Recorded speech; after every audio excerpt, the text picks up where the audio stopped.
Arro pessoal, bom dia, boa tarde, boa noite. Aqui é o Amir Suryashanti trazendo mais uma reflexão para vocês. Quero ver se eu volto aí às reflexões diárias, todos os dias colocar um áudio aqui de reflexão para vocês e até mais, né? De repente, se for possível. E se vocês gostarem também, dá uma dica para mim lá no Instagram. Você gostaria de receber mais de um áudio por dia? Né? Eu poderia de repente fazer esse teste aí, fazer áudios menores, mas enfim, a gente pode se comunicar por lá. Estou aqui chegando num local de mata maravilhoso, com umas pedronas onde eu vou sentar, fazer uma meditação. Acabei de passar aí por um grupo de vacas, bezerro, filmei, vou botar lá no Instagram para vocês verem. Essa maravilha de estar mais na natureza, né? Você cruza com diversos animais. E falando em animal, né, a gente vai falar um pouquinho hoje sobre a medicina da aranha. Por quê? Porque aqui eu tô subindo um morro aqui, eu vou subir devagarinho para ver se eu consigo subir e falar. Esse é o teste do fôlego, né? Então, aqui eu estou cruzando com muitas aranhas, estou compartilhando ali no Instagram, o pessoal está vendo, comentando. Muitas pessoas falando do medo, do pavor, né? Que elas têm com relação à aranha, né? Muito medo. E aí eu falei, bom, vamos falar um pouquinho sobre isso por áudio, né? Trazer algumas reflexões que eu tive, inclusive, esses dias. Bom, vamos lá. Deixa eu ver aqui onde é que eu estou aqui, que tem uns bichos mexendo ali na árvore. Aqui na natureza, galera, é assim, mindfulness. Você tem que ter um olhar atento a tudo, porque outro dia mesmo eu coloquei a toalha no corpo, daqui a pouco eu sinto umas patas grudando nas minhas costas, e só que não era uma aranha, ainda bem, era um besourão, né? Mas enfim, eu não tinha visto e já estava nas minhas costas. Se fosse uma aranha, poderia ter picado. Falando da aranha, então vamos lá. Primeiro vamos lembrar que dentro da tradição xamânica, na verdade da antiguidade do ser humano, né? Porque hoje o ser humano se afastou muito da natureza, isso é muito recente na verdade, né? Se você for pegar a criação das grandes cidades, tudo é algo muito recente. Então, grande parte da história da humanidade foi vivida em muita comunhão com a natureza, né? Então, assim, os seres humanos viviam ali, né, nos ambientes naturais, em pequenas aldeias. Então, assim, eles estavam junto ali com a natureza a todo momento. E a gente sabe que os índios, né, os povos indígenas, ainda hoje mantêm um pouco disso.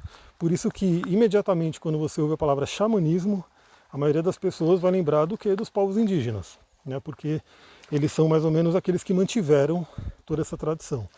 Mas quando a gente fala de xamanismo, pelo menos na minha visão e nos meus estudos, né, de várias fontes também, a gente fala de vários povos antigos, não é só o povo indígena. Então tem xamanismo aí em todas as regiões. Eu tô pulando uma pedra aqui. Eu tô numa trilha, tá? Depois eu vou filmar um pouquinho dessa trilha também. Então o povo antigo, ele tinha essa conexão com a natureza. E aí, obviamente, eles aprendiam, né, o ser humano trocava muito com a natureza, aprendia muito com a natureza. E a gente vê que, ainda hoje, né, recentemente, tem uma frase que, se eu não me engano, é atribuída a Einstein, que ele fala que o melhor lugar para você aprender sobre os mistérios do universo é o livro da natureza.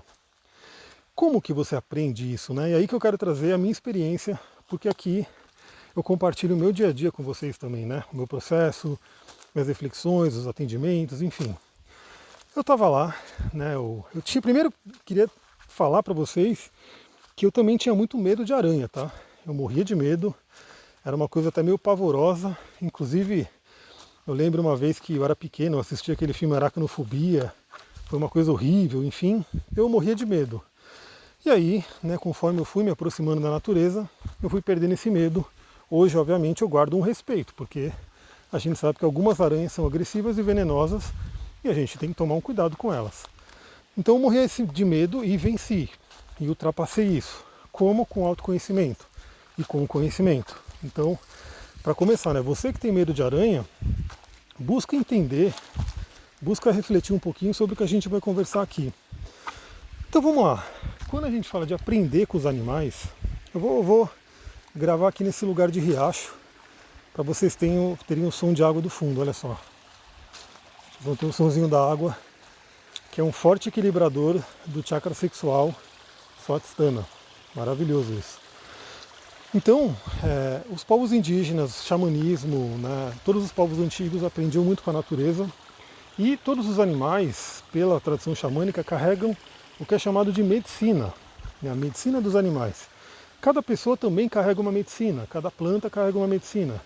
Medicina a gente falaria como se fosse um dom, né, um poder que é dado, né, àquele ser, que no caso são os animais, pessoas, plantas, cristais e assim por diante. Então cada animal vai ter aquela medicina, por isso que se fala de animal de poder ou poder de animal.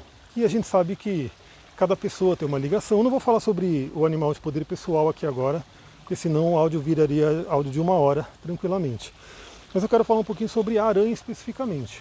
Então eu estava lá, né, fazendo a minha meditação justamente do lado da aranha. Né, lá em casa tem várias teias, né, uma delas eu já descobri que é chamada de aranha gigante, né, que é uma aranha preta e amarela, bem grandona, bem bonita assim, inclusive. E eu estava lá com ela, né, estava lá fazendo minha meditação à noite e trocando uma ideia com ela e vendo inclusive, né, ela fazendo a sua refeição. Né, ela estava ali enrolando o bicho inteiro ali na, na teia dela e estava começando a fazer a sua refeição. E assim, para mim, né, que tem uma compaixão com todos os seres, é um pouco triste, é um pouco chato ver isso, né? Um ser ali sendo, né, devorado, sendo morto por outro, mas ali é coisa da natureza, né? Então eu não tenho como intervir e é assim que é, né? O ser cai na teia da aranha, ela vai se alimentar dele e é assim que foi feito. Então eu estava ali refletindo, né, pensando um pouquinho, lembrando também do que eu já sei sobre a medicina da aranha, né, sobre o que esse animal de poder traz para a gente. E uma das coisas que a gente vê sobre a medicina da aranha é a questão da teia da ilusão. Por quê? Aí eu já vou dar uma dica aqui também, porque esses áudios são áudios que é para você aprender, para você aplicar no dia a dia. Se por um acaso, muitas pessoas me perguntam às vezes, né, qual que é a medicina do tigre, qual que é a medicina do gavião, qual que é a medicina de tal animal, e eu estou vendo uma lagarta maravilhosa, laranja aqui, depois eu vou ver se eu consigo tirar uma foto dela, um vídeo, enfim. E uma coisa muito simples, você pode hoje, né, algumas formas de perguntar, de consultar isso, você vai no Google, né, coloca no Google xamanismo cobra, xamanismo águia, xamanismo lobo. Você vai cair em algumas páginas que vão explicar sobre isso. Claro que você tem que tomar cuidado, porque na internet vem tudo, né, então é legal buscar de fontes confiáveis, né, dentro da internet, mas também os próprios livros. Né? E uma outra forma de entender sobre a medicina do animal é justamente como é que ele funciona, como que é o hábito dele. E aí, voltando à aranha, né, ela tem como hábito, né, principalmente a aranha de teia, ela forma a teia dela ali. Né, o bicho ele não enxerga a teia, né, ele está ali meio que desatento, ele não enxerga a teia, e ele cai na teia da ilusão. E quando ele cai naquela teia, pronto, ele está ali pronto para ser devorado. Né, e aí, onde entra, né, esse simbolismo, essa associação que é feita desde a antiguidade com relação à aranha e à deusa Maia, a ilusão e assim por diante. E o que a gente pode aprender com esse animal, né, com o poder desse animal? E também até pode trazer um certo entendimento de por que as pessoas têm tanto medo, né, da aranha. Ela tem várias coisas de medicina, a gente poderia falar de várias delas. Eu quero falar hoje só da teia da ilusão. Né, que é o seguinte, se a pessoa, né, vamos fazer um paralelo com a nossa vida, se cada um de nós não estivermos atentos, não estivermos aí conscientes, não soubermos aí, por exemplo, o que a gente quer, né, qual é a nossa essência, qual é a nossa vontade, a nossa tendência é fazer o quê? É cair na teia da ilusão. Para a gente, o que é essa teia da ilusão, se você for parar para pensar? Pode ser, por exemplo, um trabalho que você não ama, que você não gosta, mas que te prendeu ali. Né? E a gente vê que a teia, olha só que interessante, a teia ela tem várias, né, várias pontas, né, que são todas interligadas. Então muitas vezes você está num trabalho que você não gosta porque você assumiu boletos e custos, né, para poder comprar coisas que de repente você nem precisa, mas que você quer de repente ter um status, e aí você vai lá e quer ter esse tipo de, né, por exemplo, um carro, né, quantas pessoas, o brasileiro é mestre nisso, né, de querer estar sempre trocando de carro para ter um status, e aí você sempre vai ter um boletão para pagar, e esse boletão ele pode te prender a um emprego que você não gosta. Né? Essa teia da ilusão pode ser um relacionamento também, que de repente está ali muito complicado, é um relacionamento tóxico, abusivo, é um relacionamento que às vezes você vê que nem tem futuro mesmo, mas que você não consegue sair. Tudo isso seria a teia da ilusão, né? A pessoa está presa.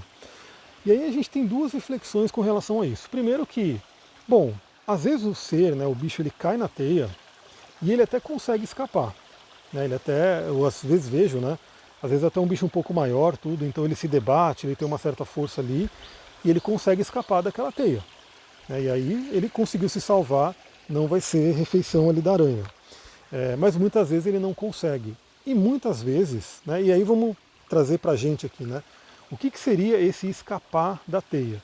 Então, aquele ser, né, por exemplo, aquele besouro, que às vezes é um bicho um pouco maior, um pouco mais forte, ele caiu naquela teia, ele percebeu que ele está preso, né, e ele rapidamente começa a trazer, a tentar se soltar, a se movimentar, a voar e assim por diante. Isso seria equivalente para a gente a um processo de autoconhecimento, a se conhecer. Né? Estou preso nessa teia. A primeira coisa é você ter consciência de que está preso nela. Né? Então isso é o primeiro passo.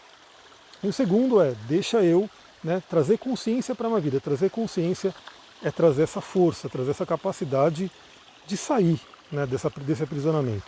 Agora a gente vê que às vezes o bicho ele não consegue se soltar. Né? E às vezes vem alguma coisa, né, pode ser um vento, pode ser um outro bicho, pode ser uma pessoa que às vezes vê um bichinho desse preso lá na teia e quer soltar, né, não quer deixar a aranha comer, principalmente quando é borboleta. Então o que acontece? Às vezes vem alguém de fora, uma força externa, que auxilia, né, nessa saída dessa teia da ilusão. E aí a gente vê que podem ser várias situações da vida, mas principalmente, né, terapeutas, né, pessoas que trabalham com autoconhecimento e que ajudam, né, dão um input de fora, né, ajudam a pessoa a enxergar coisas, trazem uma força adicional, porque muitas vezes a pessoa está sem força. Isso dentro do trabalho corporal é muito falado, porque o Alexander Lowen falava muito que, por exemplo, depressão, uma série de neuroses, é falta de vitalidade no corpo. Né? Por quê? Porque a energia não está circulando adequadamente, a bioenergia não está circulando. Então, por exemplo, no trabalho com massagens e exercícios de bioenergética, essa bioenergia vai fluindo e isso vai fortalecendo automaticamente a pessoa e ela consegue sair das neuroses. Então isso tem muito a ver com alguém que vem e ajuda aquele ser a sair daquela teia. E o que a gente tem aí, né? A pessoa, o subinseto que não consegue sair da teia. Infelizmente ele fica preso ali e às vezes a aranha vem mais rápido, às vezes ela demora um pouquinho, mas a aranha vai chegar e vai devorar aquele ser. Eu diria que, né, na minha visão, esse devorar o ser é quando a pessoa, às vezes, de repente, pelo menos na minha visão espiritualista, tá? Aproveitando inclusive que estamos no Sol em Peixes, trazendo muito conceito de espiritualidade. É como se a pessoa queimasse uma encarnação, enfim, ela não está buscando o seu autoconhecimento, não está buscando o que é chamado de individuação pelo Jung, né? Gosto muito desse termo, desse trabalho do Jung. Ela não está buscando, então ela simplesmente vai deixando com que a vida vá devorando ela aos poucos.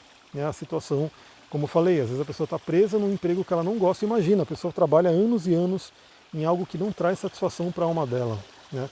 A alma dela não vibra, a alma dela não fica feliz em fazer aquilo, porque a alma dela gostaria de fazer uma outra coisa, mas ela não consegue se soltar daquela teia. Então, quando você vê uma aranha, essa é a dica, né? Quando você vê uma aranha, perceba se você tem esse medo, perceba o que você pode trocar ali com esse ser, né? Esse animal, que para quem está disposto a ouvir, o que seria ouvir? Primeiro, você pode estudar sobre esse animal de poder e entender mais sobre ele, ou simplesmente sentar quietinha ou quietinho do lado desse animal e pedir, né, reflexões e pedir informações, e telepaticamente você vai receber ideias, insights, como eu recebi para compartilhar aqui com vocês. Então, dica para todo mundo, não tenham medo de nenhum animal, né? Tenham respeito, tenham admiração, né? Porque o medo ele faz com que a pessoa entre numa reatividade, ou seja, obviamente quem tem medo de aranha, a tendência é querer matar as aranhas. Só que por que matar um ser, né? Ele está ali vivendo como todos nós. Então, troque o medo por respeito, por admiração e por convivência harmônica. Né? Você vai ver que se você tiver uma harmonia com os bichos, eles não vão necessariamente ter que te atacar e você vai poder conviver com eles e aprender com eles, né, ao longo do dia. E essa é a proposta também para quem quiser vir aqui fazer atendimento presencial, cursos, enfim, para a gente poder resgatar esse contato com a natureza para cada um de vocês. Vou ficando por aqui, vou filmar agora essa lagartona laranja lindíssima. Namastê, Harion. Nos vemos ali no Instagram também. Beijão.